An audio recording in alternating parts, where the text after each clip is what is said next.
In Peru, thousands mobilized in the so-called third takeover of Lima to express their rejection of the appointed president, Dina Boluarte. Russian President Vladimir Putin confirmed he will not attend the 2023 BRICS summit to be held in South Africa in August. In Thailand, the Constitutional Court suspended leading prime ministerial candidate Pita Rat from being a lawmaker. Supporters of the Move Forward Party leader gathered in front of Parliament to reject the court's decision.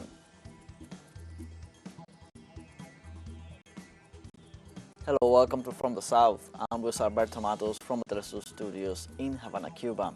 We begin with the news.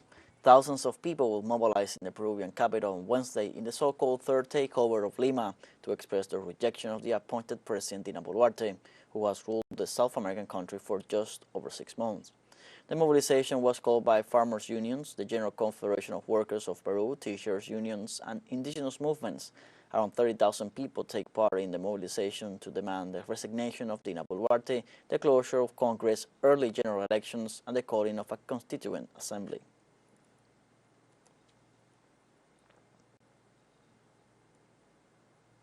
In the midst of the mobilizations for the so-called third takeover of Lima, appointed president of Peru, Dina Boluarte, has described the call for protest as a call to war.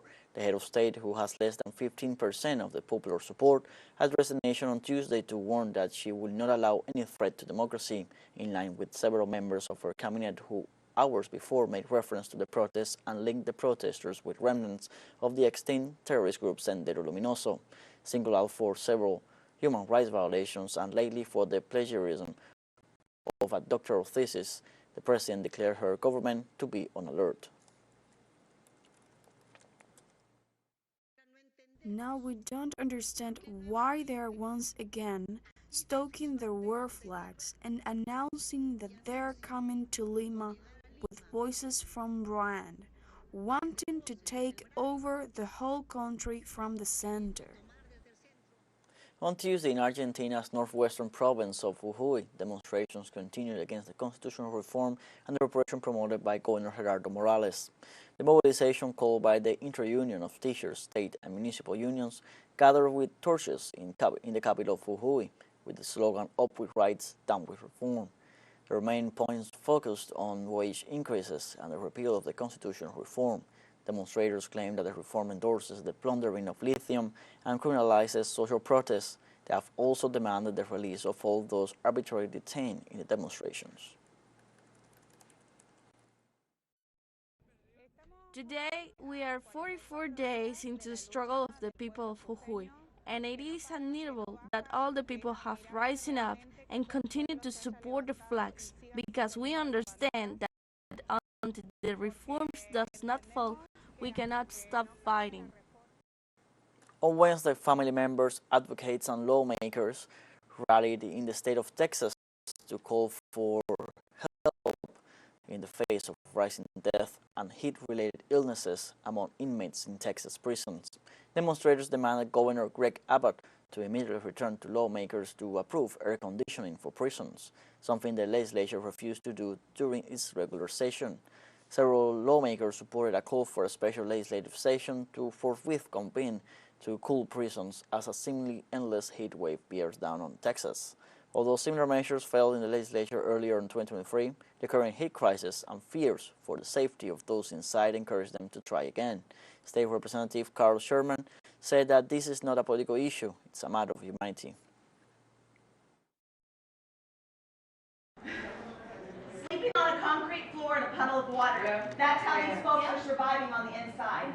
Sleeping on a concrete floor with wet clothes in a puddle of water, and in an hour when that water is completely evaporated, they're waking up and pouring warm water back on the floor to try to get some relief. So give them the same standards that we are sitting in right now in this capital. And by we the people, they have air purification system. They have air conditioning here. These are human beings. That's right. Let's take a short break, but remember you can join us on TikTok at TeleSUR English, where you will find news in different formats, news updates, and much more. Other stories coming up. Stay with us.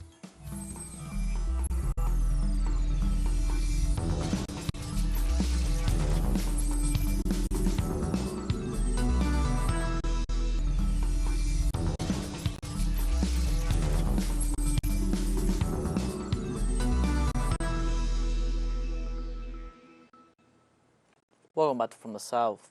South Africa, the host country of the 2023 BRICS summit, confirmed on Wednesday that Russian President Vladimir Putin will not attend the event to be held from August 22nd to the 24th. The South African presidency highlighted the decision was a mutual agreement between both countries. On March, the International Criminal Court issued an arrest warrant against Putin, and as an ICC member, South Africa is obliged to arrest him if he shows up for the summit. On Tuesday, South African President Cyril Ramaphosa asked permission to not arrest Vladimir Putin, saying that doing so would amount to a declaration of war.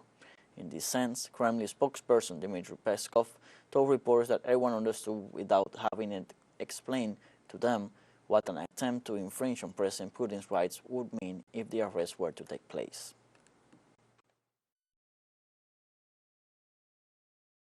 President Ramaphosa has, over the last couple of months and weeks, held several consultations on South Africa's hosting of the BRICS summit next month.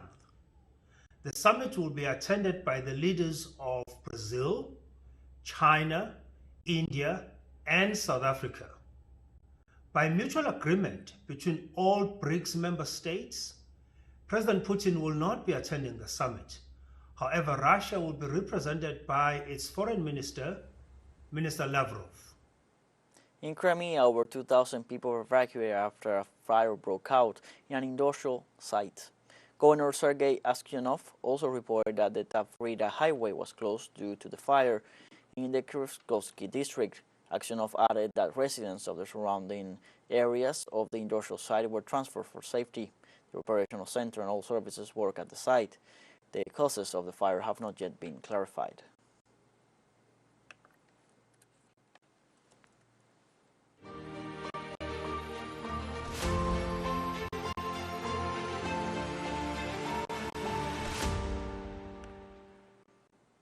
In Russia, the Defense Ministry reported on Wednesday that its forces had advanced 1 kilometer along the front lines in Ukraine's northeastern region of Kharkiv.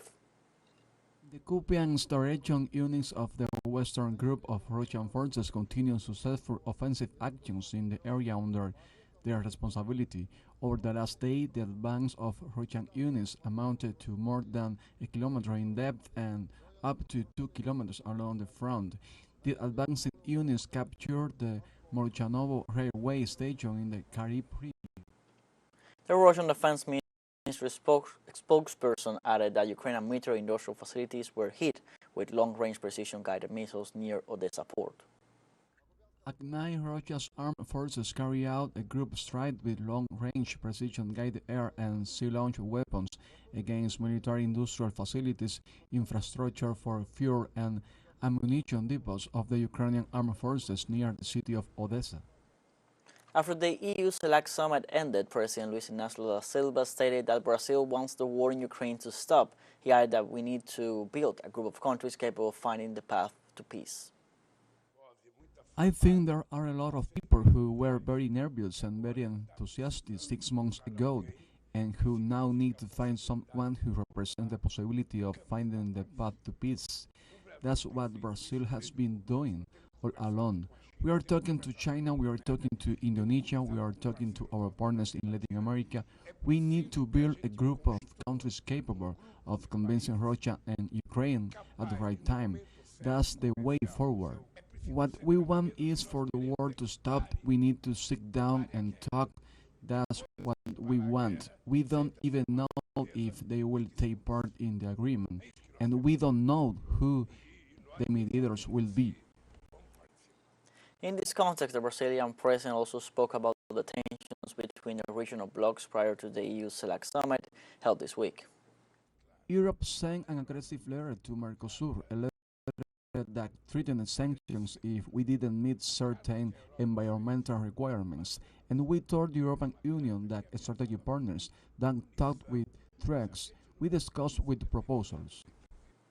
For its part, the Argentine Ministry of Foreign Affairs highlighted the recognition by the European Union of the Latin American position on the Malvinas Islands, which defends dialogue and respect for international law.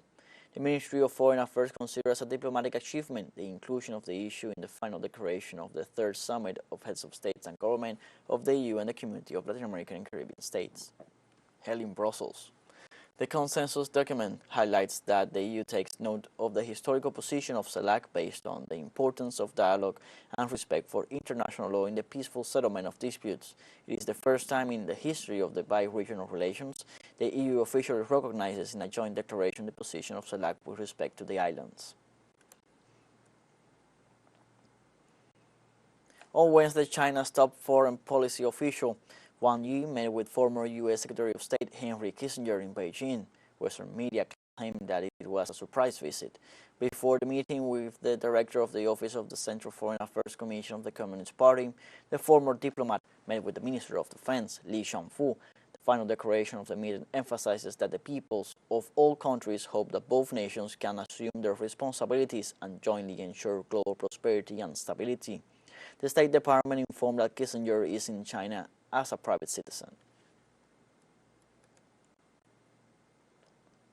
South Korea's Defense General Staff reported on Wednesday that North Korea had launched 2 ballistic missiles into the East Sea. Japanese authorities also denounced the Pyongyang government's military action. Tensions on the Korean peninsula have been on the rise since in recent hours amid an expanded nuclear meeting in Seoul involving the United States, South Korea, and the arrival of a U.S. nuclear submarine off the South Korean coast and a breach of border security apparently perpetrated by a U.S. serviceman. Despite attempts at jump-starting diplomacy, the geopolitical dynamics on the Korean peninsula remain largely unaltered, as North Korea has previously stated that it would not only give up its nuclear weapons in exchange for concrete moves to reduce perceived U.S. threats against it. North Korean leaders have previously warned of stronger actions in response to U.S. sanctions.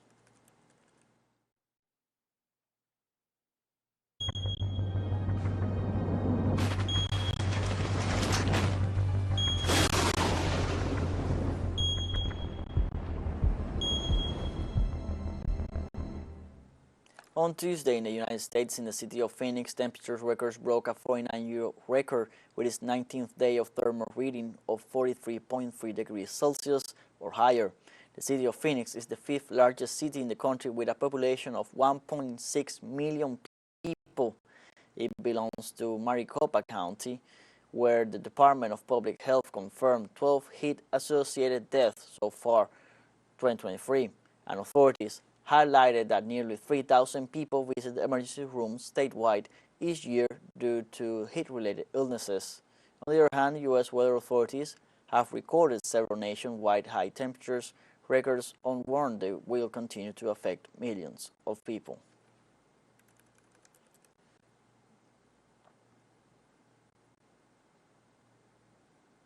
World Health Organization Chief Tedros Adhanom says that the current record-setting heat wave in the Northern Hemisphere is putting increasing strain on healthcare systems everywhere. Extreme heat takes the greatest toll on those least able to manage its consequences, such as older people, infants and children, and the poor and homeless. It also puts increased pressure on health systems. Exposure to excessive heat has wide-ranging impacts for health, often amplifying pre-existing conditions and resulting in premature death and disability.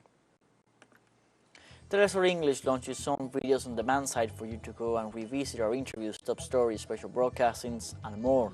Go to the top left corner in our website homepage and click on the video option to access our VOD platform. We will now take a final short break. Don't go away.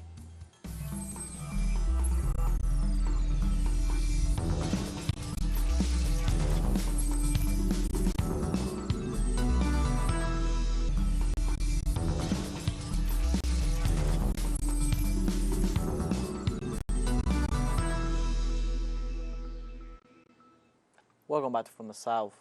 Thailand's constitutional court suspended leading prime minister candidate and winner of May's nationwide elections, Pita Rat, from being a lawmaker. The move is the latest setback for Pita's hugely popular progressive opposition party following nearly a decade of turbulent military-backed rule. The temporary suspension follows a complaint filed by the Election Commission against the Move Forward party leader, accusing him of violating election laws for allegedly holding shares in a media company. Pita has denied that he broke election rules and previously accused the Election Commission of rushing the case to court. Move Forward Party pledged deep structural reform, from changes to the military to the previously untouchable monarchy. The May election, which saw a record turnout, delivered a powerful rebuke to the military-backed establishment that has ruled Thailand since 2014. And supporters of Thai reformist Pita Limjar Rat gathered outside Parliament to protest against the Constitutional Court's decision to suspend the Prime Minister candidate. Lawmakers are forbidden from owning shares in media companies under Thailand's constitution, though the television station in question has not broadcast since 2007. Protesters announced plans for a large public rally near the Democracy Monument in downtown Bangkok. Pita remains eligible to stand as a candidate for Prime Minister but will be unable to participate in any vote.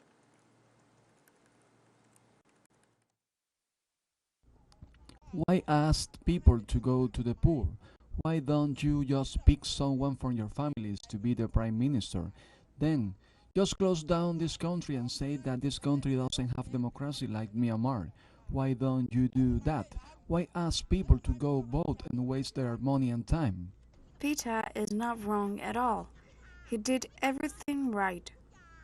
But there's one person who doesn't want him to become Prime Minister, because he is afraid that Pita will reform the army and many organizations that they are. On Wednesday, Israeli occupation forces fired missiles on Damascus, the Syrian capital, in an unprovoked aggression which violated Syrian sovereignty. According to media reports, Syrian air defense systems quickly intercepted the attack, with explosions being heard in the sky over the outskirts of Damascus. The Syrian Ministry of Defense said besides some infrastructure damaged, 2 Syrian army soldiers were injured during the missile attack which originated in the occupied Golan Heights. This is the second such attack on this month of July, and that such acts of aggression are commonplace in Syria, with Israeli occupation continuously violating the country's airspace. In Kenya, protesters and police clashed on Wednesday morning as 3 days of demonstrations against the cost of living and tax hikes kicked off. Demonstrations take place in the country's capital, Nairobi, and other cities such as Kibera, Mathare, Huha, and Kayole. Riot police used tear gas and in some cases live ammunition to disperse protesters. The government ordered the closure of schools in Nairobi and 2 other cities as it attempts to ban opposition leader Raila Odinga's rally. Wednesday's demonstrations rejected the killing of 9 people a week ago amid mobilizations against the finance bill signed by President William Ruto.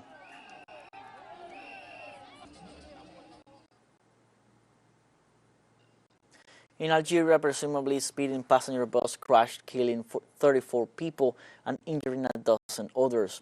Algerian civil defense agency said the accident happened in Taman Rasset, some 2,000 kilometers south of the capital, Algiers. The bus collided head-on with a commercial vehicle and set ablaze. Charred bodies were recovered from the bus. Authorities say this is one of the deadliest accidents in that region in years. Road Safety Chief Nassef Abdel Hakim said that there were nearly 23,000 traffic accidents in 2022 in Algeria, which killed 3,409 people and over 30 were injured.